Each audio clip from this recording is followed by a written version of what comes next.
Hello বন্ধুরা, welcome to football দিনের ভিডিওতে সবাইকে স্বাগত। তো গুড ইভিনিং সবাইকে। একটা ছোট্ট ব্যাপার আপনাদের সঙ্গে শেয়ার করা রয়েছে।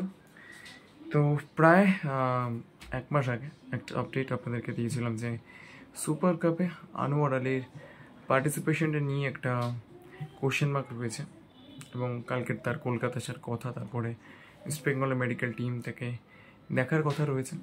তো এই মুহূর্তে একটা ছোট্ট আপডেট আমাদের কাছে এসেছে এবং সেটা যেটা বলা হচ্ছে যে তার পার্টিসিপেশনটা সত্যিই কিন্তু এই মুহূর্তে কিছুটা ডিফিকাল্ট, এবং যতটা খবরাখবর পাওয়া যাচ্ছে আনোয়ার আলীকে ছাড়াও কিন্তু ইস্ট বেঙ্গলকে সুপার কাপে পার্টিসিপেট করতে নামতে হতে পারে, এবং সেটা হলে অবশ্যই অস্কার বুজনের টিমের জন্য একটা যে বড়সড় ধাক্কা হতে চলেছে এই রকমটা কিন্তু বলাই যায়।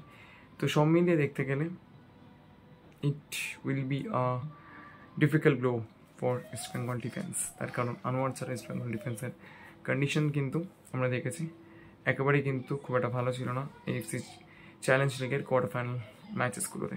তো এই ছোট্ট আপডেটটা আমি শেয়ার করা ছিল। যদি ভিডিওটা ভালো লাগে please like, share and subscribe our channel. Thank you so much to all of you.